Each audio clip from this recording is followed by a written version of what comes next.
Écoutez, on dirait que ça s'enregistre bien et que tout le monde nous rejoint progressivement. Allez, go.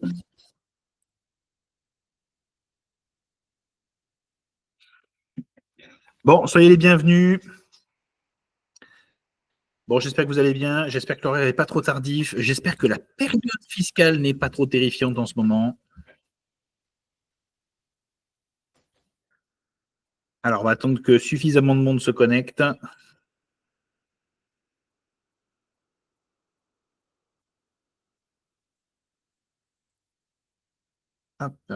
Eh bien, écoutez, c'est tout bon. On dirait qu'il y a quand même pas mal de monde. C'est bien, on est en petit comité, j'aime bien. Alors, bon, soyez toutes et tous bienvenus. Donc, moi, je me présente, vous le savez, vous me connaissez déjà pour certaines et certains d'entre vous. Donc, moi, je suis Doglio Stéphane. D'accord, je suis enseignant en DCG sur pas mal d'UE, en DSCG sur toutes les UE, et j'accompagne énormément de personnes sur leur deck, principalement sur leur mémoire et sur leur révision un petit peu. Donc, j'ai décidé de faire un live ce soir. C'est un live spécial. Donc, les lives spéciaux, pour vous expliquer, ce sont des lives qui ont une vocation, c'est à aborder des sujets un peu atypiques. Donc là, aujourd'hui, c'est un live sur ChatGPT. Et je précise bien que sur ChatGPT, pas forcément sur toutes les IA, même si c'est un peu la course à l'échalote en la matière. Et également, il y aura un live dans pas très longtemps, là, sur avril, je crois que j'ai dit, qui portera sur ce qu'on appelle la VAE. Si vous connaissez pas, c'est la validation des acquis et de l'expérience. Voilà, ça permet de faire découvrir des thématiques particulières et de les aborder avec le prisme d'un enseignant, tout en échangeant sur le sujet. Alors, juste pour votre information, je vous explique comment ça va se passer ce soir. C'est vraiment, on est sur de la démonstration, mais il faut, si vous voulez que ce soit aussi très efficace, il ne faut pas hésiter à poser des questions, à interagir exactement de la même manière. D'accord ? Je suis obligé de partir du principe que tout le monde n'est pas expert non plus et pro, donc je ne pourrais pas aborder forcément toutes les subtilités. Si après vous avez des questions, vous pourrez me les poser librement à votre guise sur le groupe ou en perso directement. D'accord, ça c'est une première chose. Autre point important, donc je le précise parce que j'ai un ami expert comptable qui m'a dit pense à le dire à l'oral. Je précise que je ne suis pas subventionné par OpenAI, hein, d'accord. Je reçois 0 € de OpenAI, d'accord. Ils me versent rien. Je pourrais effectivement leur demander quelques milliards, mais je pense qu'ils vont refuser de participer. Voilà. Mais ceci étant, ChatGPT, ça reste une référence aujourd'hui qui s'est fortement améliorée avec le temps. Donc, ça peut être très intéressant d'en discuter ensemble et de voir de quelle manière il peut vous assister, vous accompagner, etc. D'accord ? Donc, dans un premier temps, je vous explique un petit peu le programme pour que vous compreniez comment va se dérouler ce live. Dans un premier temps, je voudrais qu'on fasse ensemble, et vous pouvez le faire aussi sur vos fenêtres à vous, si ce n'est que moi j'ai une fenêtre payante et vous peut-être des fenêtres gratuites, mais je voudrais qu'on fasse une sorte de démonstration un peu sémantique, c'est-à-dire qu'est-ce qu'on peut demander fondamentalement à ChatGPT, à quoi ça sert véritablement de le solliciter. Vous allez voir que ça peut devenir un business partner qui est assez intéressant à exploiter. D'accord ? Et quand je disais la démonstration sémantique, c'est bien évidemment comment il rédige, comment il s'exprime, etc., qu'on puisse le mesurer ensemble. D'accord ? Donc, on va faire cette expérience-là. Et l'idée, c'est justement de la faire en même temps symétriquement sur votre PC aussi. Il ne faut pas hésiter, on est là pour ça. J'ai prévu un peu plus large qu'1 heure au cas où vous voudriez tester des démonstrations supplémentaires. Je précise que la séance est enregistrée et je précise, dernier point, ça fait partie des petites étoiles en bas du contrat, je rappelle une chose très importante, c'est que de plus en plus, les jurys, les professeurs, etc., les enseignants sont particulièrement chevronnés pour reconnaître ChatGPT. Donc, c'est vrai que vous entendrez très certainement des gens vous dire bah, « avec moi, ça ne s'est pas bien passé, moi, etc. » Aucun souci avec ça. À ceci près quand même une petite chose, c'est que ça leur est peut-être pas arrivé à eux, mais ça peut arriver à d'autres. D'accord ? Alors, je rappelle une chose d'un point de vue purement légal. Ce qui est répréhensible, c'est le plagiat. D'accord ? Le plagiat, c'est quand on s'approprie sans citer l'œuvre de quelqu'un. Je vous rappelle que dans un mémoire, puisqu'on parle de l'IA, c'est notamment pour aborder la question du mémoire, je vous rappelle que dans un mémoire, effectivement, si vous choisissez à un moment donné de citer quelqu'un, vous avez totalement le droit de le faire. Vous le mettez entre guillemets, vous mettez en note de bas de page d'où ça vient et vous mettez en bibliographie, bien sûr, l'œuvre intégrale. Mais ceci étant, si vous choisissez de prendre carrément des pans entiers de l'œuvre sans la citer, et pire encore, si vous utilisez une IA pour la reformuler, vous prenez le risque de passer à la détection plagiat. Et ça, je vous rappelle que c'est répréhensible et ça peut vous coûter votre DCG, d'ailleurs aussi si c'est un rapport, votre DSCG, bien sûr, votre DEC aussi. D'accord, c'est toujours pareil, c'est pas parce que c'est pas détecté chez les uns, les autres, etc., que ça ne le sera pas sur un dossier. Bon, voilà, ça c'était la petite touche juridico bonne conscience à rappeler. Maintenant, je ne fais pas partie des enseignants qui vous diront qu'il ne faut pas utiliser ChatGPT, je l'utilise tous les jours. D'accord? Alors, comme je vous l'ai dit, on va faire un test sémantique, vous et moi. D'accord? Le test sémantique, c'est qu'en fait, vous devez aujourd'hui, dans votre vie de tous les jours, essayer de vous dire à quelle situation et dans quelle situation je peux utiliser ChatGPT. De façon générale, chaque fois que vous avez besoin de rédiger quelque chose, vous devriez avoir presque le réflexe, à un moment donné, d'utiliser ChatGPT. Chaque fois que vous avez besoin de transcrire quelque chose qui se trouve sous une forme matérielle différente d'un écrit, d'un mail, d'un texte, vous devriez aussi gagner de plus en plus le réflexe d'utiliser ChatGPT. D'accord? Donc, c'est pour ça que je fais les choses par étapes pour qu'on se comprenne bien tous ensemble. Je donne un exemple, les mails se rédigent avec ChatGPT. Si vous avez besoin d'envoyer, par exemple, à quelqu'un votre planning de disponibilité, imaginez sur 12 mois, pourquoi donc taper les unes après les autres les lettres, etc. Pourquoi ne pas tout simplement lancer le dictaphone ou lancer, bien sûr, ChatGPT et lui dire, bon, merci Chacha, c'est comme ça que je l'appelle, d'accord, merci Chacha de me lister la totalité des dates suivantes, donc, je sais pas moi, le 6 mars de 18h à 20h, le 7 mars de 13h à 14h, etc., sous forme de liste, et vous allez voir la liste dérouler. Donc en fait, chaque fois que vous voyez que quelque chose pourrait être chronophage, vous devez apprendre de plus en plus à le déléguer, d'accord, à votre intelligence artificielle qui, elle, va se charger de le rédiger. Je vais me permettre de vous faire quelques petites démonstrations, comme je vous l'ai dit. On va aussi aborder la démonstration sémantique, c'est-à-dire si je demande quelque chose à ChatGPT, effectivement, qu'est-ce qu'il va faire et comment il va le faire. D'accord? Voilà en définitive les premières étapes qu'on va respecter. La deuxième étape, c'est que je vais vous montrer également ce qu'on peut faire avec un texte, tout simplement trouvé sur Internet. J'ai cherché un texte sur la digitalisation, d'accord, et voir comment on peut exploiter l'IA et les prompts pour pouvoir faire parler, bien évidemment, ce texte. D'accord. On va faire aussi la même chose parfois avec une bibliographie, voir comment tout simplement on peut demander à Chacha de retraiter une bibliographie que vous pouvez d'ailleurs construire à partir de logiciels très intéressants et qui sont en libre accès, je rappelle, comme Zotero par exemple, qui vous permet de flaguer chaque élément bibliographique que vous trouvez sur Internet, ouvrage, je sais pas, livre sur Kern, thèse, article, tout ce que vous voulez. D'accord? Donc, on verra ces possibilités-là. On va voir aussi ensuite les possibilités de reformulation. Parce qu'effectivement, c'est ça souvent qu'on essaye de faire quand on veut rédiger, c'est la reformulation. D'accord? On verra comment ajouter des emojis pour faire des super posts LinkedIn. Bon, je vous cache pas que j'ai de plus en plus marre moi-même de mettre des emojis partout. Ça me saoule royalement. D'accord? Je vais faire un effort de ne plus en mettre. D'accord? Ça commence à devenir vraiment gonflant. Mais bon, fut un temps, au début, c'était marrant. D'accord? Donc, il y a ce passage-là. D'accord? Et bien sûr, il va y avoir aussi la reformulation. Ce que je veux que vous compreniez, c'est la différence sémantique, d'accord, qu'on obtient quand on demande à ChatGPT de faire des corrections basiques, de faire des corrections évoluées et de faire de la reformulation. Et vous allez voir qu'il rentre dans des travers, des fois, qui sont très désagréables à constater. D'accord?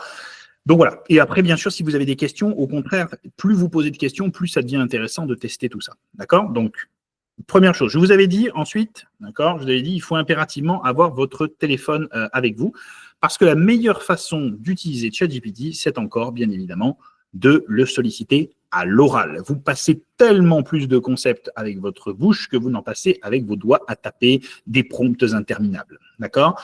Donc, la première chose à faire, c'est justement de le solliciter de cette façon-là. D'accord? On va lui demander ça dans un instant. Alors là, vous ne vous en êtes pas rendu compte, mais je viens précisément de m'enregistrer moi-même sur cette introduction. Et ça va nous servir de matériel après. Je vais vous montrer comment on peut retranscrire tout ça et demander à notre ami, bien évidemment international, de reformater ces éléments-là.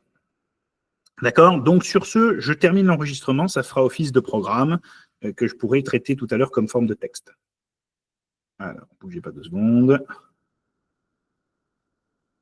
Je vous montrerai bien sûr comment le transcrire également en format texte dans la foulée.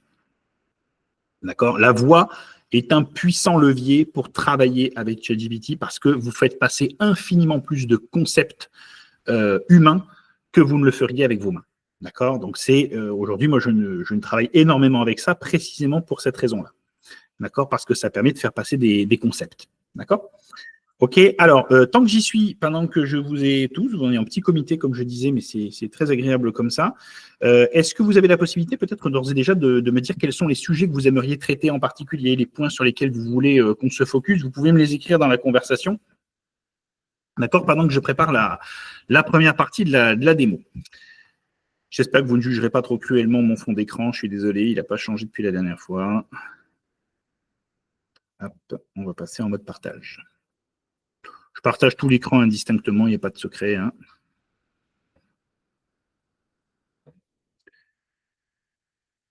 Hop, normalement.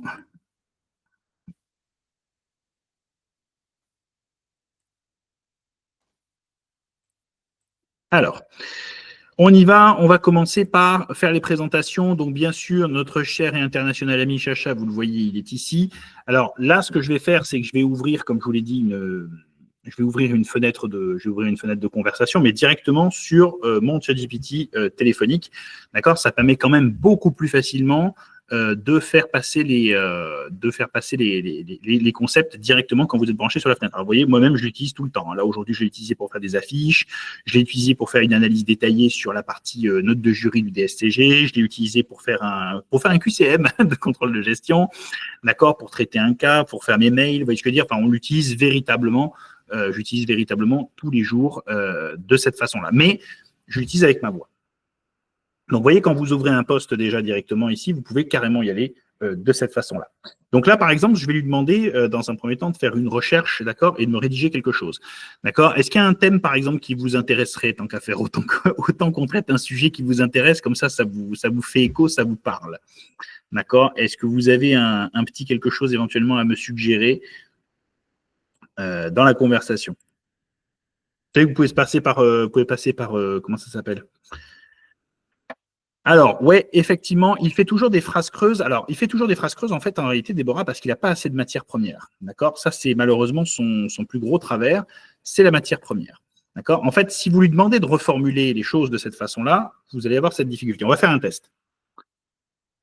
Salut Chacha, c'est Stéphane, j'espère que tu vas bien. Dis-moi, je suis actuellement en train de faire une démonstration de ton fonctionnement. Je voudrais que tu me prépares un texte, s'il te plaît, sur la cybersécurité au sein des entreprises, par exemple, de petite et moyenne taille en France.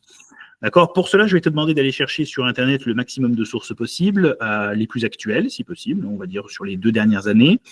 D'accord? De préférence les plus sérieuses. D'accord? Et je souhaite bien évidemment que tu me rédiges un texte sans énumération, texte brut, en français. D'accord? Structuré sous forme de paragraphes, en évitant toute forme d'exagération, d'emphase et en évitant bien sûr toute forme de plagiat. Merci à toi.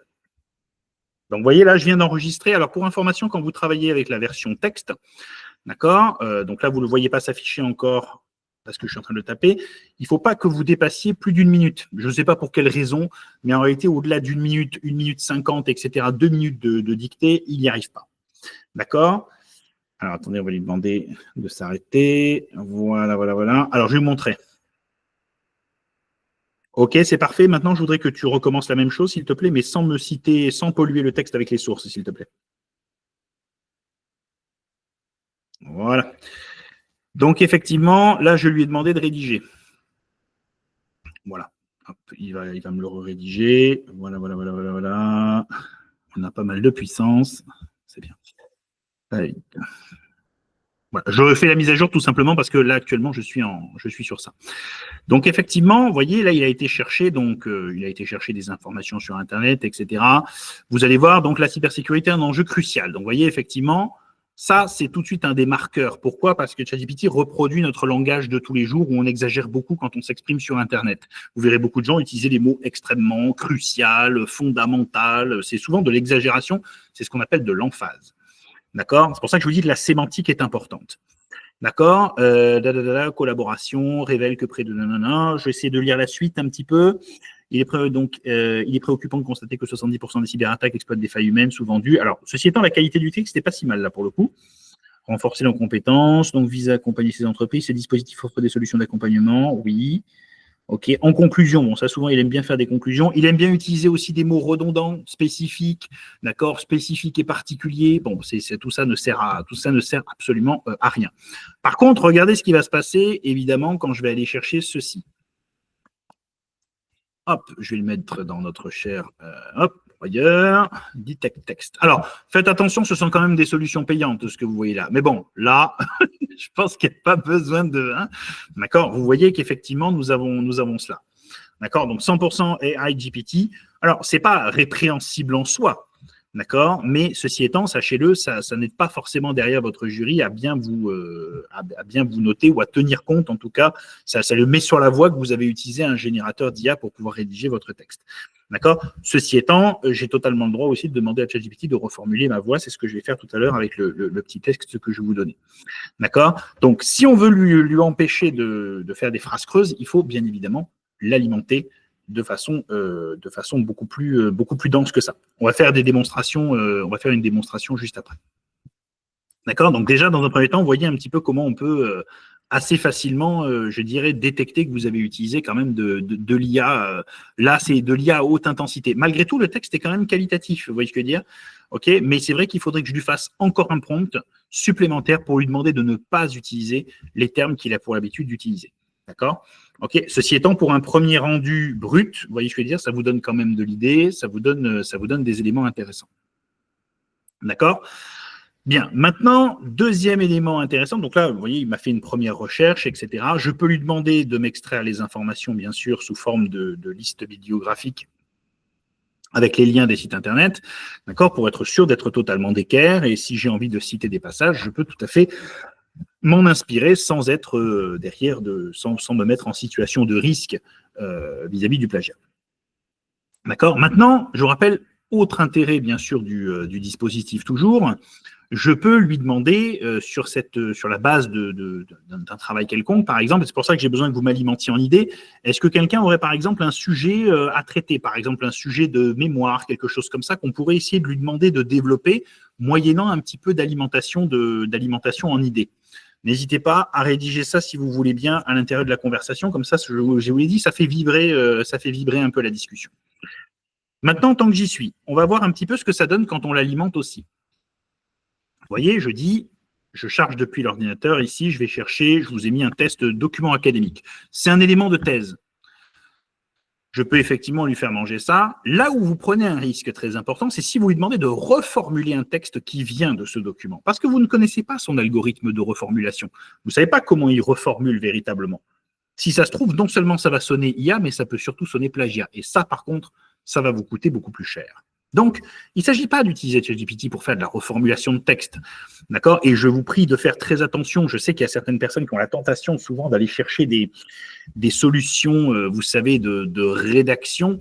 D'accord, qui, je précise d'ailleurs, je ne vais pas les critiquer parce qu'on ne sait jamais comment ça peut réagir sur Internet. Et je ne vais pas faire de généralisation, mais j'ai déjà vu des sociétés qui proposent des rédactions, utiliser des IA sur des textes étrangers, souvent en anglais, et les reformuler par la suite en français et vendre ça à des étudiants. Donc, je vous dis, faites très attention à ces mécanismes-là, même si je me doute que ce n'est pas ce que vous envisagez de mettre en œuvre.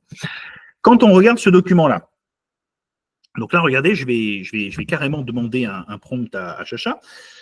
Très bien, Chacha. Je vais maintenant te demander de me réaliser un prompt, s'il te plaît. Je vais te demander de balayer un article académique. Je voudrais que tu m'extrais de cet article sous forme de liste énumérative, sans t'étendre, sans rentrer trop dans le détail, les chiffres et les dates clés qui sont mentionnés, les auteurs qui sont mentionnés, et je voudrais que tu me proposes le plan globalement suivi par l'article avec un résumé environ de 3 lignes pour chaque partie du plan.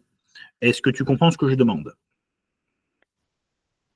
Oui, vous devez être en train de vous dire, c'est son seul ami, il lui parle avec des tu. Mais bon, c'est une IA. D'accord, il faut bien que ça ait l'air un peu humain. Donc là, il est en train de retranscrire. Voilà. Hop. Ah, je ne sais pas pourquoi il veut pas. Ah, c'est parce qu'il est toujours en train de travailler, désolé. Voilà. Et là, il est en train de me réaliser le prompt qui va me permettre de voir s'il comprend ce que je suis en train de lui demander. Voilà. Donc, vous voyez, ça, c'est le prompt lui-même. D'accord? Et je vais lui demander de l'appliquer au texte suivant par la suite. Mais vous voyez, je lui ai parlé. Je fais passer beaucoup plus de choses avec la voix qu'avec l'écrit. D'accord? Parfait. Donc, pensez à dire des mots-clés aussi pour qu'il comprenne s'il a fait la bonne chose ou pas. Parfait. Merci d'appliquer ce prompt au texte suivant. Alors, bien sûr, vous imaginez bien que j'ai la version payante. Alors, comme je vous l'ai dit, je n'ai pas d'intéressement sur ce qui se passe exactement chez OpenAI. Malgré tout, j'en fais un gros usage. La seule recommandation que je vous donnerai si vous souhaitez prendre la version payante, c'est de vous abonner pour un mois et de vous désabonner immédiatement. D'accord? C'est-à-dire, vous vous abonnez, vous vous désabonnez. Vous voyez ce que dire 2 secondes plus tard. Pourquoi? Pour être sûr que vous n'avez pas lancé de prélèvement automatique régulier. D'accord? Dans la mesure où ça fonctionne bien si vous voulez, mais si jamais il y a le moindre problème ou si jamais en vous connectant, on identifie que vous êtes peut-être connecté sur 2 comptes, des choses comme ça, vous pourriez avoir votre compte bloqué sans pouvoir facilement accéder à cette question. D'accord? Donc faites bien attention à ça.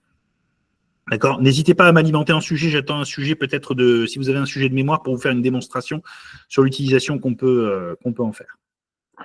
D'accord? Donc là, vous voyez, par exemple, l'analyse est intéressante. J'ai les chiffres et dates clés, effectivement. Là, c'est juste de la lecture. Il n'a pas extrapolé, vous voyez ce que je veux dire. OK, les auteurs cités, d'accord, donc tout de suite, un petit peu partout, ça me permet tout de suite d'avoir une photographie, vous voyez ce que je veux dire. OK, revue littérature, méthodologie, résultat de l'étude, bon, je vois à peu près ce qui s'est passé à chaque fois. C'est comme ça qu'on peut se faire une petite fiche de synthèse. Je peux lui demander de développer des aspects supplémentaires, d'accord. Je pourrais lui demander de développer, là je vais l'écrire carrément, de développer l'aspect, alors, hop, on va dire ça comme ça. Quels sont les grands concepts à travers chaque partie du plan?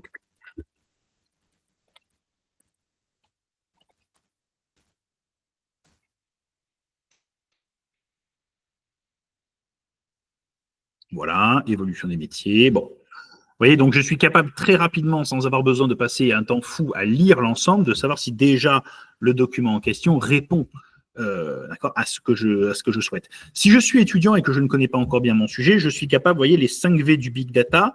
J'ai un étudiant il n'y a pas si longtemps qui ne les maîtrisait pas dans son mémoire. Vous voyez, en 3 secondes, vous voyez que c'est là, vous dites, ah tiens, je vais donc pouvoir m'aventurer dessus. Donc c'est un puissant outil, si vous voulez, aussi pour vous aider à débriefer sur un ensemble de sujets. D'accord? OK, donc ça, c'était pour vous montrer comment on faisait l'analyse d'un document dans un premier temps. Vous voyez que ça va quand même assez vite. D'accord. Je vous rappelle juste une chose, c'est que si vous le faites sur la version gratuite, c'est l'enfer, hein, d'accord? Parce que là, la mémoire, moi, je suis en version payante parce que je l'utilise tellement que la mémoire gratuite est saturée avant même que je l'ai utilisée. D'accord? Parce que je lui fais manger un très gros volume de données. D'accord? Donc voilà, c'est très sollicitant. D'accord? Donc ça, c'est une première chose.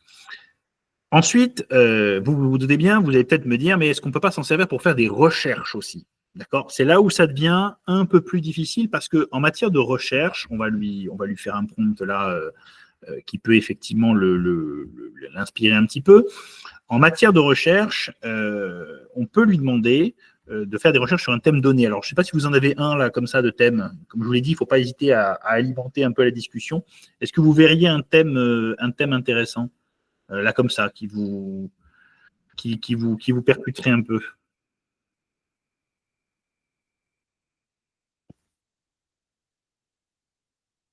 pouvez me le dire ou dans le groupe ou dans la conversation.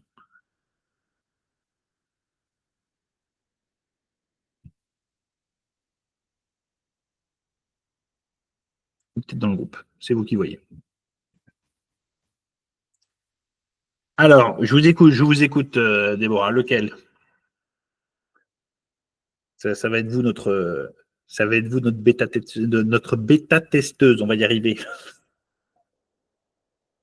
Alors, la mise en place d'un audit recette. Alors, il faudrait juste le vulgariser un petit peu, audit recette, comment est-ce qu'on pourrait faire? Audit des recettes dans quel domaine, etc. Juste avoir un petit peu plus de matos. Les recettes d'un laboratoire scientifique, par exemple. OK. Alors, rappelez-vous une chose, une IA, juste pour montrer l'exemple que donne Déborah, là, vous voyez, comme ça, si on donne audit des recettes dans les laboratoires scientifiques, le recettage en laboratoire scientifique, ça a l'air technique quand même. Hein. D'accord. N'hésitez pas à soumettre vos sujets aussi tant qu'on y est, autant que ça serve à un maximum de monde, ces investigations. D'accord. Si ChatGPT a besoin de fonctionner par étage. Si vous lui demandez de fonctionner brutalement, vous n'allez pas y arriver. Donc, vous devez lui amener à découper les idées et à voir déjà ce qu'il investit lui-même. Donc, commençons. Salut Chacha, s'il te plaît. Je voudrais maintenant que l'on passe à des recherches, s'il te plaît, sur Internet, à la fois d'articles. Ça peut être des articles académiques, des articles de recherche, ça peut être des articles issus de journaux. D'accord. On va éviter toutes les sources de type blog ou les sources un peu non officielles. Je voudrais que tu fasses des recherches qui portent sur les laboratoires scientifiques et notamment la manière dont ils suivent leurs recettes, tout simplement, et la manière dont il est possible d'auditer ces recettes. Est-ce que tu vois déjà de quoi il peut s'agir et est-ce que tu identifies quelques premières sources? On va commencer par 5 sources. OK? Donc, vous voyez, là, on est en train de commencer petit pour commencer. D'accord? Afin d'avoir quelque chose quand même de relativement restreint, d'accord? De limité. Voilà. On va aller voir ce que ça donne. D'accord. Quoi qu'il en soit, ça va certainement nous aider à décrypter un petit peu le sujet. C'est bon, c'est bon. Allez. Vous avez compris, je suis obligé de rafraîchir à chaque fois parce que je travaille sur téléphone pour aller bien plus vite. Donc voilà. Donc, vous voyez, moi je l'ai appelé cherche à chat. Alors, je comprends votre demande concernant les pratiques. Alors, bonne pratique de laboratoire. Alors, ça, vous voyez, typiquement, ça, vous voyez, BPL, ça veut rien dire. Donc, vous voyez, de lui, il a compris ça, il m'a juste retranscrit. Ça veut rien dire. D'accord. Je parle sous votre contrôle, Déborah. Hein. D'accord. ISO CEI 17025, cette norme internationale spécifie les exigences générales concernant la compétence des laboratoires d'étalonnage et d'essai. Elle est utilisée comme révision, comme référentiel lors des audits d'accréditation. Bon, je ne suis pas sûr que ça concerne les recettes. Moi, je veux dire, système de gestion de l'information du laboratoire, LIMS. D'accord. Ça doit être Laboratory Information Management System, je pense en anglais. Gestion des utilisateurs et des instruments, procédure opération standardisée, audit interne. Bon, on arrive sur l'audit interne. Par contre, vous voyez, l'investigation n'est pas brillante pour l'instant, Déborah. Il n'a pas l'air de bien comprendre la portée. D'accord. Oui, exactement. Je pense que celui-ci existe. Vous voyez ce que je veux dire? Mais je ne suis celui-là, là. D'accord. Mais il m'a l'air d'avoir créé de l'information. Donc, vous voyez, c'est un excellent exemple. Voilà ce qu'est capable de faire ChatGPT. Il est capable de vous créer des éléments qui n'ont absolument rien à voir avec la réalité. Ça n'existe pas. Ça, je suis à peu près certain que je ne l'ai pas vu pour l'instant, mais je parle sous couvert de Déborah qui est plus spécialisée que moi. Procédure opératoire standardisée, peut-être. Bon, et audit interne, merci, mais je n'avais pas spécialement besoin de lui pour savoir ce que c'était que l'audit interne. Donc, vous voyez, sur un sujet technique, il a du mal à s'en sortir. D'accord? Donc, il va falloir qu'on creuse et qu'on aille un petit peu plus loin. Déborah, s'il vous plaît, est-ce que vous pourriez me donner des mots un peu plus proches, d'accord, de lui, plus humain peut-être, un peu moins technique? D'accord? De quoi est-ce qu'on se rapprocherait? Et n'hésitez pas pour toutes les autres personnes, si vous êtes concernés, d'accord, ça sera avec grand plaisir. D'accord? Comme ça, on peut faire ce test aussi. Alors, les jeux de la cybersécurité. Alors, quand vous dites les jeux de la cybersécurité, on parle des mises en situation, c'est ça? Ah, les enjeux, d'accord, parce que ça existe les jeux aussi. Hein. D'accord. OK. Alors, on va pouvoir tester ça. OK. Et n'hésitez pas pour d'autres. Raphaël, je crois me souvenir qu'il y avait un thème de mémoire qui était en jeu aussi, si je ne me trompe pas trop. Une fois, on en avait parlé rapidement. Je ne sais pas si vous avez eu le temps de trancher depuis, mais je m'en souviens vaguement. C'est pour ça que je me permettais. OK. Bon, je veux bien que vous l'envoyiez si vous avez un paragraphe, Déborah. Comme ça, on teste tout de suite. D'accord. Et comme ça, on pourra passer à la suite après. On pourra passer à la suite des hostilités.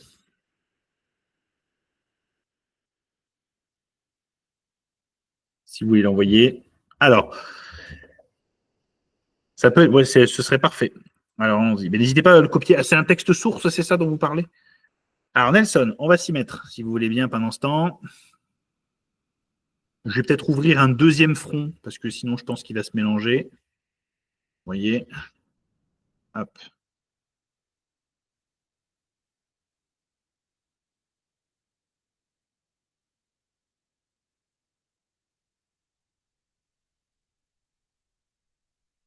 Voilà, on ouvre le deuxième front.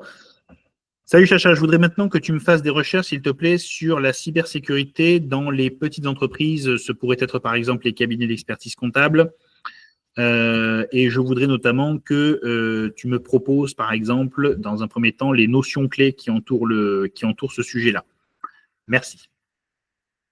On va commencer gentiment.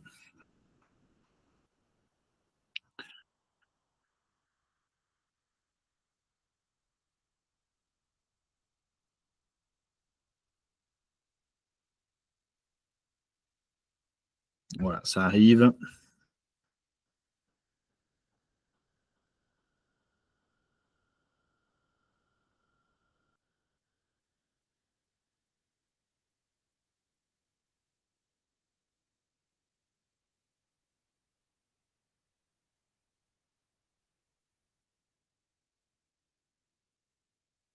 OK. On va tester ça. Bon, je termine juste avec ce que nous a donné Nelson.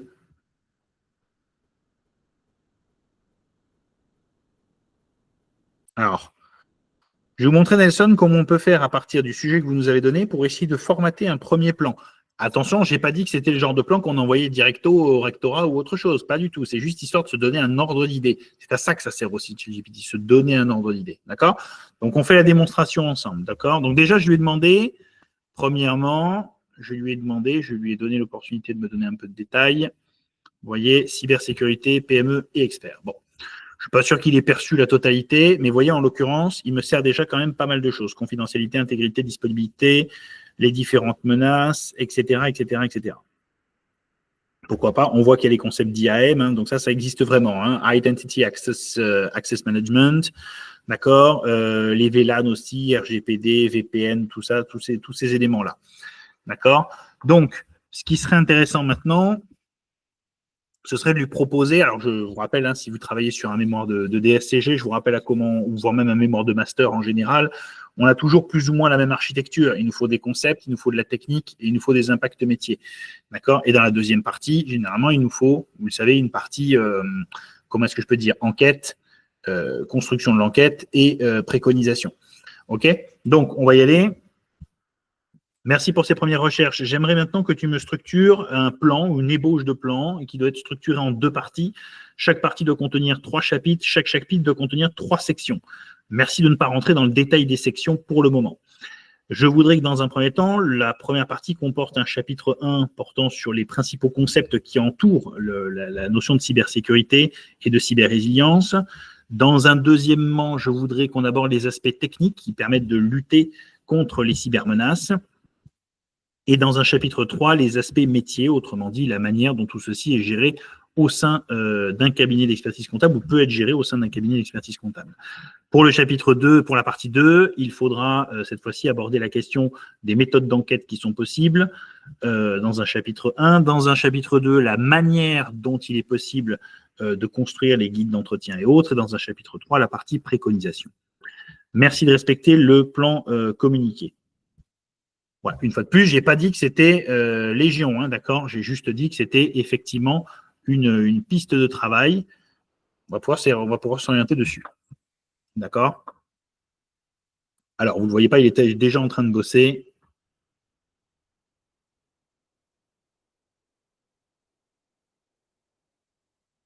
Et une fois de plus, vous avez remarqué, on descend progressivement un petit peu plus dans le détail à chaque fois. Alors, ça avance. Je me demande s'il a testé la partie 1, partie 2, partie... Ouais, si bien, il a bien respecté le deal que je lui ai demandé. Alors, vous allez voir, malheureusement, c'est un peu creux sur les bords, hein, d'accord, dans certains aspects. Voilà. Là, vous le voyez, effectivement, cybersécurité, concepts fondamentaux, définition et enjeux, bof, d'accord. Différence entre cybersécurité et cyberrésilience, risque et impact des cyberattaques, pourquoi pas. Mécanisme de protection, sécurisation des accès, gestion d'identité, outils de surveillance et de détection des menaces. Conformité réglementaire, organisation de la cybersécurité, gestion des incidents et plan de réponse. Vous avez un plan qui n'est pas totalement mauvais. Maintenant, c'est vrai que si vous voulez le faire vivre et le perfectionner, il va falloir aller chercher un peu plus loin. On peut donc maintenant, sur cette base-là, lui demander de travailler de façon plus approfondie. Mais une fois de plus, vous avez remarqué, on segmente les choses. Par exemple, ici, je pourrais lui dire, Merci pour ce travail. Je voudrais maintenant que tu te concentres sur des recherches en matière d'articles académiques sur les concepts théoriques qui sous-tendent la cybersécurité et la cyber-résilience. Merci de me proposer des auteurs et, si possible, des ouvrages. Attention, je ne veux aucune source fictive. Il peut s'agir de sources françaises et internationales pour lesquelles il me faudra bien sûr les références. D'accord? Toujours bien s'exprimer. OK. Voilà. Là, vous voyez, déjà, on voit que ça rame un peu plus. Forcément, quand vous lui demandez un peu plus, c'est un peu plus. Donc là aussi, il faut vérifier, bien sûr, les sources qu'il donne, mais en tout cas, ça vous donne un petit élan supplémentaire pour faire vos recherches. D'accord? Ça ne fera pas tout, cependant, attention. Alors, qui avons-nous ici? On a alors des personnes que je n'ai pas le plaisir de connaître. Ceci étant, je vois quand même des éditions qui sont mentionnées ici. Allez vérifier, hein, bien évidemment. Vous voyez, cybersécurité, analyser les risques, mettre en œuvre les solutions. Ce serait intéressant juste d'aller vérifier sur Google si ça existe vraiment. Hein. D'accord? Est-ce qu'il est du genre à nous satisfaire? Hop. On va quand même aller voir. Eh bien, il semblerait que oui, ça existe bien aux éditions, effectivement, mentionnées qui sont ici. OK? Donc, vous voyez, on a une source réelle. OK? Après, qu'elle soit accessible, pas accessible, peu importe le canal, ça, c'est une autre affaire. Mais ceci étant, on a une source réelle. Ceci étant, vous notez que je lui ai quand même précisé hein, que je ne voulais pas de source fictive, parce que malheureusement, il peut rentrer dans ses travers et vous en sortir une quand même. D'accord? On a ici, par exemple, l'intelligence artificielle. Hop, on va juste vérifier aussi. Pareil, et après, on laissera tomber les vérifs. Voilà, donc faites bien attention quand vous construisez votre canevas de recherche. Ah, je vois qu'effectivement, ça existe 246 pages. On a bien à faire je dirais presque que je me demande même si c'est pas ah non, c'est bien un livre. C'est bien un livre. J'allais vous dire, ça pouvait être une thèse aussi, par exemple. D'accord? OK, donc en fait, une fois que vous avez lancé votre conversation, surtout, vous ne la quittez pas. D'accord? Et vous pouvez continuer à lui demander des recherches de ce type-là. Vous tombez visiblement sur des... Pour l'instant, j'ai l'impression que toutes les sources sont globalement bonnes, mais ça reste à vérifier, bien sûr. Là, je suis très étonné même des noms que je vois. D'accord? Notamment, il y en a un qui m'a heurté, c'est celui-ci. Mais bon, il a totalement le droit de s'appeler comme ça. Hein? D'accord? Donc voilà. Donc si vous voulez, ça, ce sont effectivement donc des outils que vous pouvez utiliser pour faire vos recherches. Par contre, vous remarquez quand même que les titres sont relativement creux. D'accord? Les titres sont très creux. Donc c'est à vous par la suite de recommencer les choses et de lui dire on va redévelopper ensemble le chapitre 1, on va redévelopper ensemble le chapitre 2 et ainsi de suite. D'accord? Pour éviter d'avoir ces formulations-là. OK? D'accord? Donc ça, j'espère que c'est le plus clair possible. Est-ce que vous avez des questions pour l'instant? D'accord. N'hésitez pas à poser vos questions, justement, qu'on puisse alimenter un petit peu la discussion si vous voulez faire des tests. J'ai d'autres choses à tester, à vous montrer dans un instant. Donc, je suis en train de préparer l'autre élément, d'ailleurs.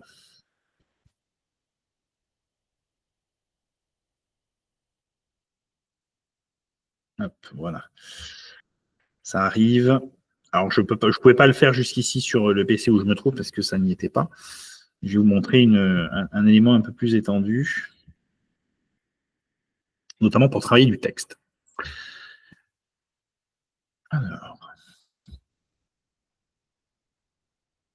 Alors là, vous ne le voyez pas parce que je ne peux pas vous le montrer. Le PC où je suis, mais malheureusement, j'ai découvert, n'avait pas le même Word que mon PC de travail professionnel. Mais sur Word, il y a une fonction qui est très intéressante qui s'appelle la fonction retranscrire. Beaucoup utilisent la fonction dicter. Le problème de dicter, c'est qu'il faut toujours être un peu vigilant quand on l'utilise parce qu'elle peut se couper. D'accord? Donc, vous pouvez être là en train de parler, et puis ça s'est coupé. Alors que là, moi, j'utilise la fonction transcrire. Pour ça, vous vous souvenez du texte que j'ai fait tout à l'heure? Hop, je vous montre. Enfin, je vous laisse deviner parce que malheureusement, je ne peux pas vous montrer. Je l'ai enregistré en MP4 et actuellement, je suis en train de le mettre dans la fonction de transcrire de Word qui va me le retranscrire en texte instantanément. Là, vous voyez, ça va prendre peut-être 2-3 minutes. Il est en train de me retranscrire tout ce que j'ai dit, les 5 minutes de présentation que j'ai faites sous forme de texte. Pourquoi je fais ça? Pour vous montrer la différence qu'il y a entre un discours qui provient effectivement de la machine et un discours qui provient de moi, d'accord, ou qui provient de vous. Et très souvent, vous avez tendance à penser que vous ne savez pas exprimer des choses, donc vous vous restreignez, alors que vous devriez apprendre à beaucoup plus vous enregistrer, comme si vous expliquiez quelque chose à quelqu'un ou à un de vos collègues. Et pendant ce temps, vous enregistrez. Croyez-moi, ça va faire beaucoup de mots, et surtout, ça va donner de la sémantique à notre ami commun. D'accord? Parce que malheureusement, c'est ce qui lui manque. C'est pour ça qu'il utilise toujours ces mots en plus. C'est parce qu'il manque de mots, il manque de concepts, il ne les comprend pas. Il répète ce qu'il voit sur Internet, d'accord? Mais il ne les comprend pas directement. Alors, là, j'ai un texte brut. Je vais de ce pas vous le copier, comme ça vous comprenez en même temps que moi de quoi il s'agit. Hop là, je le copie-colle. Et comme ça, vous voyez de quoi il s'agit directement dans ma boîte mail. Désolé, c'est un peu de rafistolage qu'on est obligé de faire, mais au moins, ça permet de vous le montrer. Et là, vous pouvez vous exprimer pendant autant de temps que vous le voulez. Vous voyez ce que je veux dire ? Si plus vous maîtrisez le sujet, plus bien évidemment, ça va être facile. Donc, vous imaginez que quand on a envie d'expliquer quelque chose, par exemple un cours, ce qui est mon cas très souvent, plutôt que de me fatiguer, j'ai envie de dire, à tout taper, je parle, tout simplement. Vous avez compris que j'avais la tchatche, hein, globalement. Hop, alors, bougez pas 2 secondes, c'est en cours d'enregistrement. Je vais maintenant sur ma boîte mail et j'ai normalement un brouillon qui s'est affiché. Et le voilà. Alors, vous voyez, c'est ce que j'ai dit tout à l'heure. Comment se déroule ce live? Donc, dans un premier temps, donc je voudrais qu'on fasse ensemble et vous pouvez le faire ensuite, etc. Donc, vous voyez que c'est quand même vachement pas bien présenté. Le texte est quand même assez qualitatif. Je ne sais pas si vous le voyez. C'est quand même pas mal. D'accord? Mais ceci étant, est-ce que c'est vraiment très bien? Alors, l'avantage, c'est que, vous voyez, je vais prendre ce texte-là maintenant, juste pour faire un petit test. Hein. Hop, et je vais aller voir notre ami Open, notre ami AI. Boum. Allez, detect texte.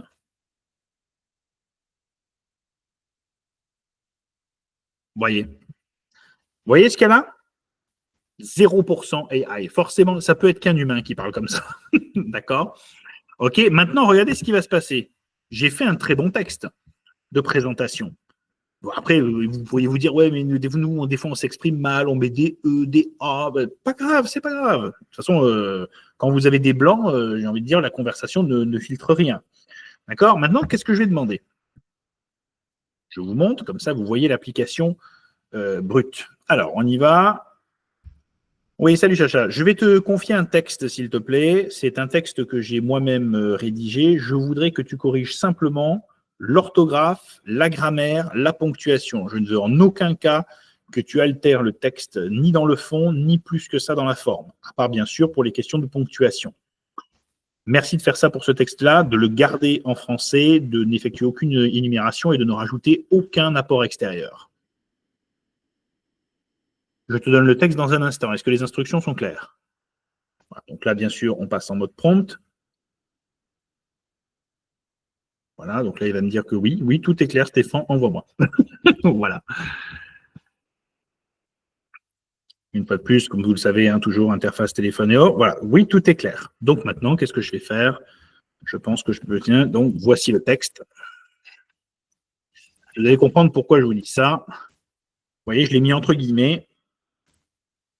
Et on y va. On lance la machine.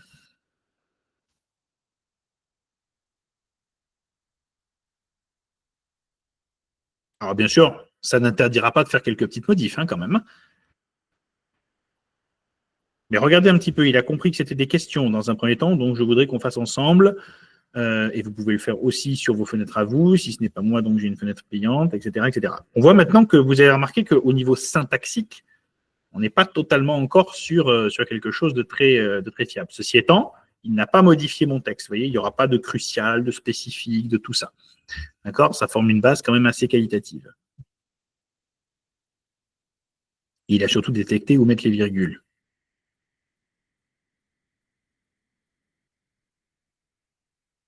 Alors,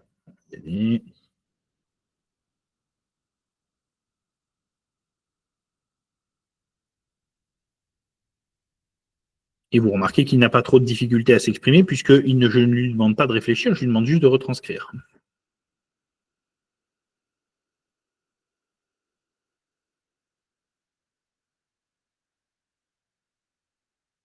Alors, je ne pensais pas qu'il prendrait autant de temps.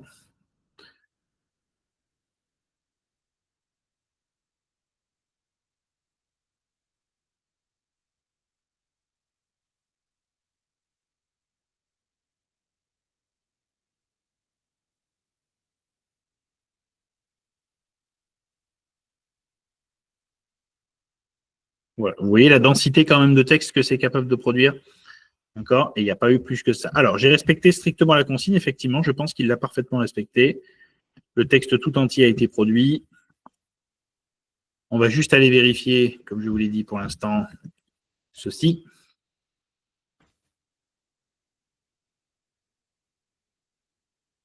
Vous voyez? Pourtant, j'ai fait intervenir une intelligence artificielle dessus. D'accord? Alors maintenant, qu'est-ce qui va se passer? Si je lui dis...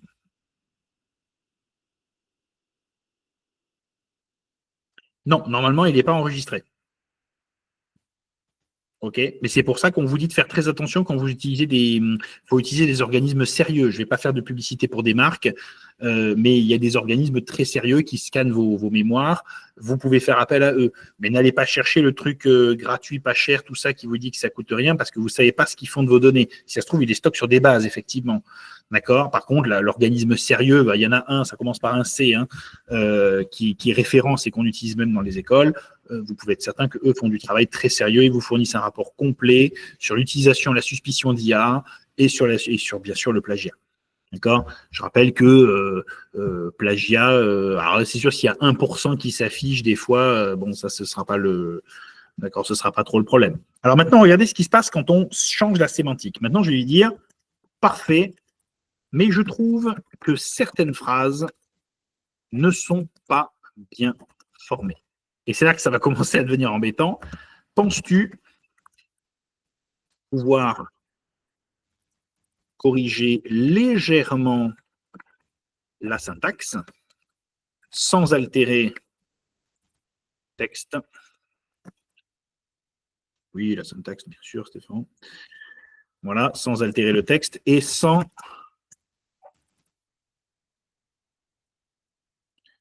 une trop grande intervention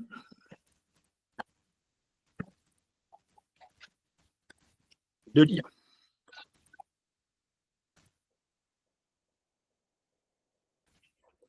Et vous comprendrez pourquoi. Alors, même moi, j'ai découvert en réalité. Voilà, donc là, il va retravailler le texte. Ah, malgré tout, c'est quand même mon apport à 100%. Mais c'est fait possible que dans la manière dont il va restructurer les choses, d'accord, ce soit beaucoup plus détectable comme étant le produit d'une IA. Vous voyez ce que je veux dire? Alors qu'en réalité, vous voyez par vous-même que ce n'est pas une IA qui l'a créé. Donc, quand vous entendez des gens vous dire ça vient d'une IA, rappelez-vous qu'une simple correction de syntaxe peut aussi, effectivement, ressembler à de l'IA. D'accord? Donc là, vous voyez, il a quand même beaucoup mieux formé les phrases. Je ne sais pas si vous le voyez. Il a mieux réaccordé les phrases. Il y avait du langage parlé jusqu'ici. Il y a beaucoup moins de langage parlé maintenant. D'accord? J'espère que vous le voyez en même temps que moi, puisque je le forme sous vos yeux, hein, démonstration en direct. Hein. D'accord? Donc en réalité, et voilà, il vous refait l'explication. Voilà, moi je me suis présenté. Voilà, les phrases sont beaucoup mieux formées. D'accord?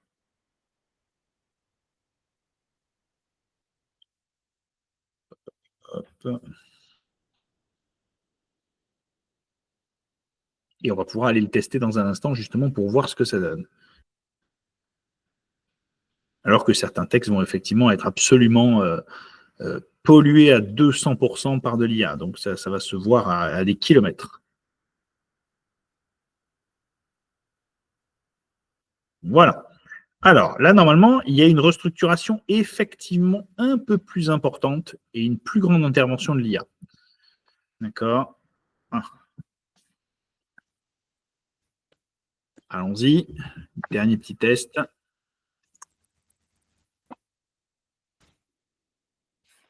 Et là, vous voyez, j'ai demandé une légère restructuration. Il arrive à détecter. Pourquoi? Parce que j'ai demandé à ChatGPT effectivement de reformuler certaines phrases. Et là, pour le coup, il applique son algorithme tout simplement de reformulation. Donc là, vous voyez, voilà ce que ça donne. Donc vous voyez, il y a une passerelle entre les deux.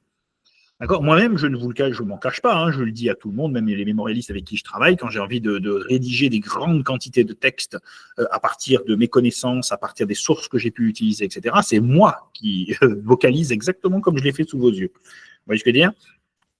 D'accord, je vocalise la chose.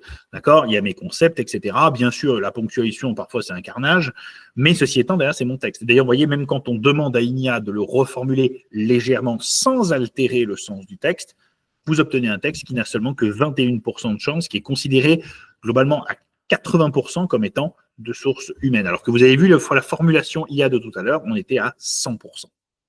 D'accord? Donc, l'intérêt, quel est-il? C'est quand vous arrivez à articuler deux choses, vous avez d'un côté le vocal qui effectivement vous permet vous de vous exprimer, de faire passer tous les concepts que vous voulez, d'accord? Même si, comme je l'ai dit au début, vous êtes balbutiant, vous allez avoir du mal, d'accord? Vous pouvez tout simplement parler comme vous parleriez à vos collègues, comme vous parleriez à vos amis, comme vous expliqueriez à votre famille, d'accord? Et vous allez pouvoir commencer à construire des volumes, bien sûr. Ça sous-entend d'avoir un peu lu vos sources au demeurant, d'accord?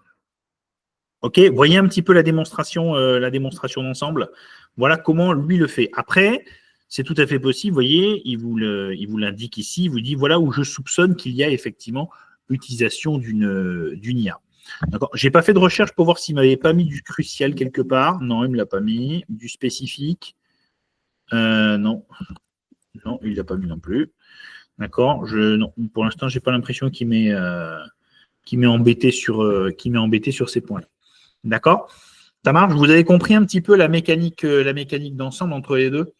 D'accord. Si on veut produire massivement des textes, voilà comment on peut faire, au moins dans un premier temps. Parce que malheureusement, ce que ne voit pas, ce que moi je vois en tant que coach que ce soit avec les decks ou avec les DSCG ou avec les DCG. J'ai beaucoup de DSCG chaque année que j'accompagne en individuel. C'est ce que je vois souvent, c'est que vous avez un peu la peur de la page blanche. Je ne dis pas que ce qui va sortir de votre tête dans un premier temps va être à la hauteur de ce qu'il faut produire dans un DSC, certainement pas, peut-être même pas, et encore moins dans un deck. Mais ceci étant, la page blanche, c'est paralysant. D'accord? Pourquoi s'infliger ça quand on est peut-être véritablement spécialiste? J'ai eu déjà des mémoralistes de deck qui avaient une expertise incroyable et qui étaient face à une page blanche. Alors que quand vous les laissez parler, vous avez l'impression qu'ils sont capables de discourir pendant 2 heures. Donc, qu'à cela ne tienne, enregistrez-vous, d'accord? Construisez vous-même votre argumentation, etc. Développez votre sémantique et ensuite demandez à notre ami international de retranscrire tout ça, de classer, de reclasser un petit peu, sans altérer le sens de ce que vous avez dit. D'accord? Plus vous lui demanderez de modifications, voilà, et maintenant, si je dis maintenant, regardez, on va faire le test. Hein. Parfait. Maintenant, je veux que tu reformules la syntaxe afin d'en faire un texte introductif. Donc, d'un bloc, sans énumération et en éliminant les tournures familières. Bon, désolé, je lui ai laissé des fautes d'orthographe, mais c'est pas grave, il va se débrouiller. D'accord? Donc, vous allez voir, là, tout de suite. Vous voyez là, pour le coup, on a affaire à un texte où je suis absolument certain qu'au niveau curseur, on ne va pas être exactement au même niveau que tout à l'heure. Hein. Malgré tout, le texte est qualitatif pour l'instant. On va aller voir si on a du spécifique, de l'emphase, comme je vous l'ai dit, des pléonasmes partout. Alors, il aime bien aussi utiliser les participes présents. Mais bon, voilà, le problème, c'est que des fois, on peut juger en vous disant, bah, vous avez utilisé de l'IA, alors que non. Vous avez juste utilisé l'IA pour reformuler un contenu. Et effectivement, bon, bah, ça sonne plus IA. Enfin, en tout cas, les algorithmes de filtrage arrivent à le détecter comme étant du produit d'IA. Alors qu'en réalité, c'est vous qui avez quand même construit à l'origine le texte, on va dire, qui avez intellectualisé le contenu. Là, vous voyez, on a vraiment un paragraphe formé. D'accord? OK. Faisons une petite vérif. Est-ce qu'on a... Non. Est-ce qu'on a notre fameux crucial qui apparaît? Non plus. OK. Bon, il ne semble pas pour l'instant, en tout cas, que nous ayons... qu'on ait un texte faiblement qualitatif. On va voir si je reformule entièrement comment ça sonne.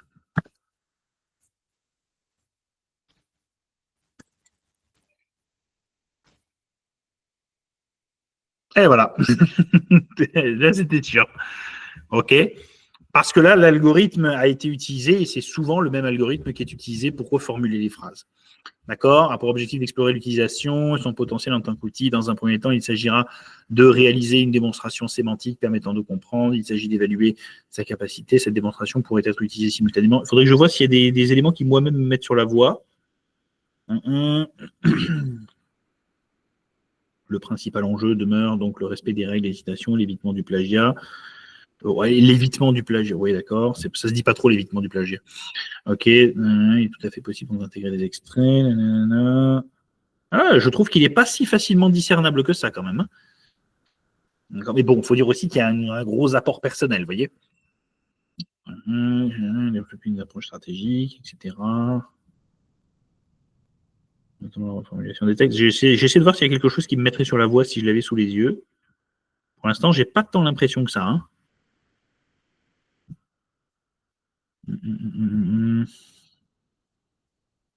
Non, j'ai pas l'impression plus que ça. Ok. Qu'est-ce que vous en pensez pour l'instant? Est-ce que vous avez un petit peu compris les différents stades que je vous ai montrés? Est-ce que ça parle pour tout le monde? Est-ce que vous avez des questions même? Alors bien sûr, j'en ai beaucoup qui me disent, mais est-ce qu'on ne peut pas utiliser d'autres sources, typiquement par exemple, est-ce qu'on ne peut pas utiliser Gemini, tout ça? Oui, bien sûr, vous pouvez utiliser Gemini, mais le problème, c'est que si vous voulez, c'est la course à un moment donné. Les IA ont vocation à fonctionner de la façon suivante, c'est-à-dire qu'il y en a un qui va surpasser l'un, puis l'autre va surpasser l'autre, puis l'autre va surpasser l'un. Donc en fait, changer de crèmerie à chaque fois, ça ne sert pas à grand-chose en réalité. D'accord? Vous pouvez rester chez la même, elle va s'améliorer. Notre ami ChatGPT est devenu de plus en plus performant. Maintenant, effectivement, il faut l'utiliser différemment. Alors, permettez que je vous montre maintenant comment on peut se servir, d'accord, encore de ceci, puisque là, on n'a pas tout terminé. Hop, en termes de démo, j'ai encore 2-3 bricoles à vous montrer en termes de démonstration. D'accord. Alors, il y a souvent un dilemme. Moi, je sais que, comme je l'ai dit, hein, rappelez-vous ce que je vous ai dit en termes d'utilisation. Chaque fois que vous avez quelque chose qui demanderait un travail long pour passer d'une forme à l'autre, je vous disais, je sais pas moi, je vous parlais des plannings parce que je trouve que les plannings c'est un très bon exemple. Vous savez, quand on doit donner ses disponibilités, etc., bon bah, on se retrouve obligé de tout taper à la main, alors que si vous dictez en 3 minutes, vous avez la totalité. D'accord. Voilà. Apprenez à chaque fois que vous avez une tâche chronophage à faire, à vous demander si vous ne pourriez pas tout simplement la faire faire à l'IA directement, à condition de lui apporter bien sûr la matière première nécessaire. Premier point que je voudrais voir avec vous, c'est comment est-ce que je peux faire pour me servir maintenant de ce matériel, imaginons, pour faire d'autres usages. Là, vous voyez, je veux dire, j'utilise toujours la matière première, la même matière première que je viens de construire, et je vais essayer d'en faire autre chose. Par exemple, je pourrais lui demander, parfait chacha, peux-tu maintenant, donc là, vous voyez, je suis vraiment full IA pour le coup, puisque mon texte, j'ai réutilisé son retraitement. Même si, franchement, en termes de lecture, je mets au défi quelqu'un de trouver que ce serait vraiment de l'IA. Je ne trouve pas qu'il soit si défiguré par l'IA. Donc, peux-tu maintenant, on va dire, structurer texte avec un plan?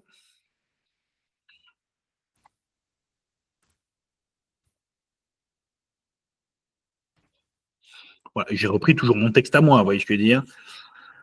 Voilà. Donc, il est en train, là, effectivement, de le structurer, l'utilisation de l'IA dans la production de contenu. Voilà, voilà, voilà.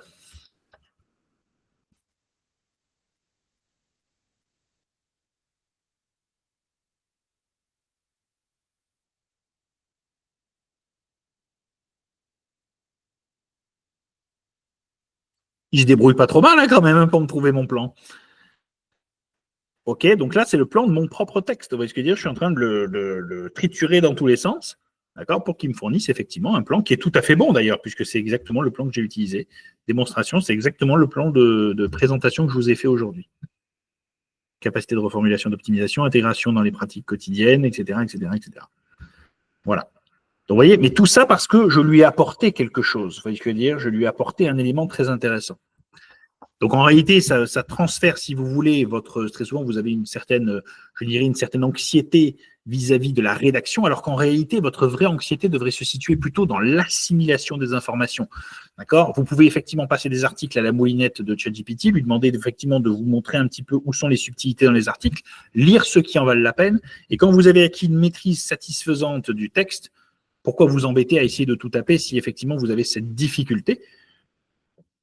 Passez d'abord par la parole. Si ça peut vous aider, ça n'exige, attention, ça ne vous dispensera pas de faire des retraitements et autres, mais soit dit en passant, ça vous aidera. D'accord? Donc là, vous voyez, j'ai mon plan de retravail et c'est exactement ce que j'ai dit tout à l'heure. Vous voyez ce que je veux dire, mais intégralement retraité, restructuré, etc. Vous voyez? D'accord? J'espère que vous voyez un petit peu la puissance du truc quand c'est correctement utilisé. Je pourrais même aller sur un autre usage. Je pourrais même lui dire, tiens, OK, maintenant, structure-moi cela pour faire un PowerPoint, forcément. de 20 pages, de 20 slides, on va lui dire, avec quelques concepts par slide. On va passer à la bibliographie après, vous allez voir. Et ainsi de suite, ainsi de suite, ainsi de suite.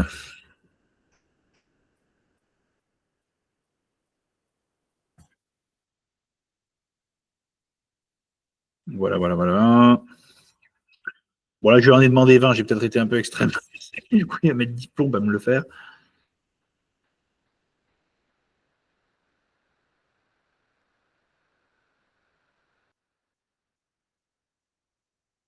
Voilà, voilà, voilà.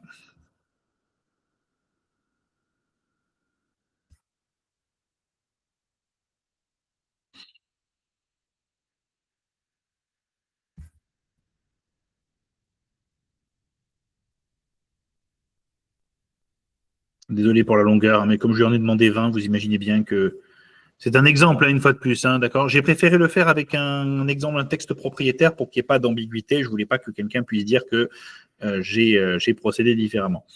Donc voilà, et je termine sur ce point-là. Regardez ce que je peux faire. Donc là, vous avez imaginé, une fois que vous avez travaillé avec votre mémoire, vous êtes tout à fait en capacité de procéder de la même manière si vous souhaitez effectivement structurer votre PowerPoint de fin, par exemple, pour faire votre soutenance ou je ne sais quel autre usage. D'accord? Il y a un élément que je vais vous montrer encore sur la présentation, ce type de présentation-là, parce que ça va vous aider pour la suite, d'accord? Y compris pour le découpage d'articles éventuellement, si vous le souhaitez. Et pour la bibliographie, vous allez en avoir besoin dans un instant. D'accord. Dernière chose que l'on peut faire, effectivement, on peut aussi lui demander de structurer, si vous voulez faire vos PowerPoint plus rapidement à partir de ça, pour faire vos présentations et autres. Beaucoup de gens vous parleront effectivement de Canva, tout ça, c'est une très bonne solution. Vous avez aussi PowerPoint qui vous permet d'utiliser du code. D'accord. Maintenant,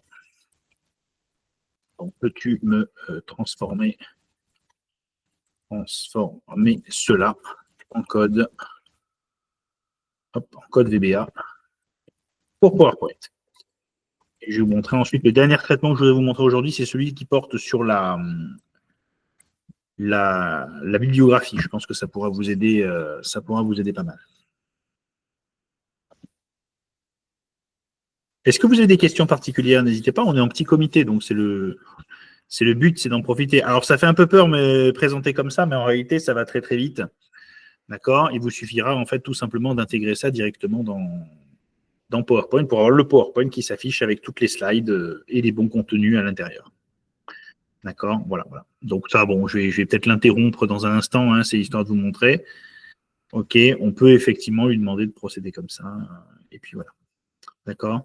Dans l'ensemble, ça marche pas trop mal. Faut que vous appreniez à domestiquer un petit peu l'outil parce que sinon, ça peut devenir vraiment très, très, très technique, très conséquent. D'accord. Mais dans l'ensemble, ça marche. Dans l'ensemble, c'est assez rapide. D'accord. Bon, je vais peut-être l'interrompre parce que c'est pas spécialement l'intérêt du jour que de faire une édition complète de VBA. D'accord. Hop. Mais on va dire que globalement, il fait quand même du bon travail. D'accord. Alors, le codage, pas forcément. Vous pouvez le faire en version gratuite, de toute façon. Pensez à le tester, hein. D'accord. Mais c'est vrai que ça va 20 000 fois plus vite que vous êtes sur la version payante. D'accord. Dernier point que je voudrais vous montrer, parce qu'on n'a pas un temps extensible, malheureusement, c'est très souvent, vous avez un problème d'abord. D'abord, vous vous souvenez de ce que je vous ai dit. Quand vous faites vos recherches, par exemple, sur Internet, n'hésitez pas à utiliser la très bonne application gratuite de Zotero qui vous permet, moi-même je l'ai sur mon PC, qui vous permet de flaguer tout ça. Mais le problème de Zotero, c'est que quand vous allez extraire l'ensemble de votre bibliographie, vous allez avoir un contenu dans un format parfois pas super fastoche à récupérer. Je me suis permis de vous construire un petit test, juste pour vous montrer un peu, hein. Mais notre ami Chacha a parfaitement la possibilité de vous aider à retraiter aussi votre bibliographie. Bon, là, j'ai pris un extrait de bibliographie quelconque, hein, etc. Hop. Et hop. Voilà, c'est pas plus que ça. Parfait. Maintenant, je veux que tu me mettes au propre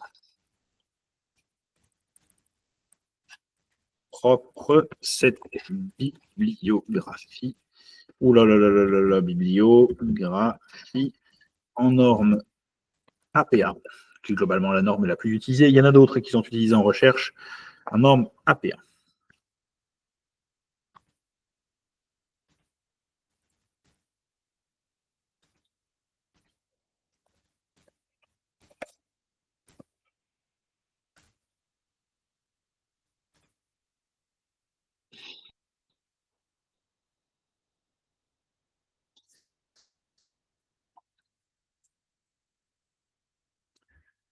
Voilà, vous voyez, quand à la fin, vous allez avoir énormément d'informations, etc., vous avez besoin de les reclasser, c'est bien d'avoir un petit coup de main.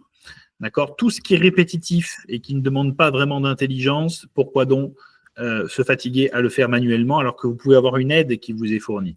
Ça ne veut pas dire, attention, qu'il ne faut pas superviser ce que fait l'aide, hein, bien évidemment, ce n'est pas un résultat final.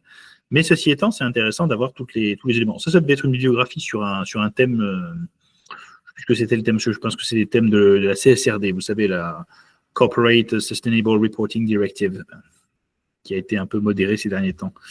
Donc voilà, donc vous voyez, vous avez tout un ensemble de textes. Alors attention, bien évidemment, ce sont des textes que vous êtes censés avoir utilisés dans votre mémoire, etc., etc., etc. Et vous voyez directement ici la reformulation, la mise au propre, etc., d'accord, avec le respect des catégories que l'on est censé retrouver. OK, des mémoires plus académiques, j'en passe, d'accord? OK, comme ça, vous évitez toute forme de risque de plagiat parce que vous citez les auteurs que vous avez utilisés. D'accord? Vous voyez, Norma PA, 7e édition, la présentation est quand même assez qualitative, je trouve. Vous voyez ce que je veux dire? Tout a été reformaté. OK, correctement. Ça marche? Et là, il n'y a pas de. On peut y aller, hein, si vous voulez, hein, mais comme c'est une bibliographie, vous voyez, on peut très bien aller sur notre AI Detector. OK, et hop, lui demander. Mais bon, c'est une bibliographie, donc franchement, même si ça avait un Roland d'IA, ça ne va pas vraiment être le problème. Hein. Vous voyez? C'est pourtant l'IA qui l'a intégralement remis en forme. Hein. Bon, vous voyez, 39%, bon, c'est acceptable. D'accord, mais c'est normal que ça ne donne pas 100% puisqu'il n'a pas inventé l'eau chaude. D'accord, c'est de la reformulation de références existantes. OK. Bon, j'espère que ça vous a plu. C'était une petite démo. Bon, je pensais qu'il y aurait peut-être un petit peu plus de monde, mais bon, il faut dire aussi que je ne le fais pas en live Twitch, vous voyez ce que je veux dire, hein, je le fais en live de ce type-là. D'ailleurs, si vous avez une opinion sur le sujet, je serai preneur. Est-ce que ça peut être intéressant de faire ces lives-là en live Twitch? Est-ce que c'est plus accessible, vous pensez, ou est-ce que ce format-là convient bien? Voilà, il ne faut pas hésiter à me le faire savoir. D'accord, ça peut être intéressant. Ça peut être intéressant pour moi. J'espère que ça vous a plu. Je ne suis pas entré au niveau expert de tout ce qu'on peut faire avec ChatGPT. Je n'ai pas développé de robot, de bot, comme on pourrait dire. Je ne suis pas rentré dans ce domaine-là, j'aurais pu. Voilà, on peut faire beaucoup, beaucoup de choses. D'accord, mais voilà, d'accord. Je pense que c'est déjà pas mal. D'accord, pour une première initiation et pour vous expliquer un petit peu les avantages, les limites, et notamment je tenais à développer cette approche sémantique pour commencer bien sûr à vous sensibiliser à l'utilisation de cette IA. D'accord, ok. J'espère que c'est clair pour tout le monde. Si vous avez des questions, ben vous vous doutez bien que je suis toujours disponible pour y répondre la conversation. D'accord. Dans pas très longtemps, pour votre information, pour celles et ceux que ça intéresse, là, c'est-à-dire dans les prochaines heures même, ça va se faire d'ici, je pense, semaine prochaine, je vais lancer donc les inscriptions sur les formations estivales sur l'UE 1, sur l'UE 4 du DSCG et peut-être même sur l'UE 2, la finance. D'accord. Et bien évidemment, je reste toujours disponible si vous avez des personnes qui sont intéressées par les accompagnements individuels sur les mémoires de DSCG et de DEC aussi, accessoirement. D'accord, donc ça m'a fait plaisir de vous voir, même en petit comité. Si vous avez des questions, bien sûr, je suis toujours disponible. OK. Sur ce, reposez-vous bien, parce que je sais qu'il est tard. OK, reposez-vous bien et bien évidemment, j'espère vous revoir prochainement. Le prochain live, attention, je pense qu'il porte sur l'étude de cas en droit. D'accord, si vous souhaitez voir l'étude de cas. OK, je vous dis à très vite. Bon courage à vous et à très bientôt.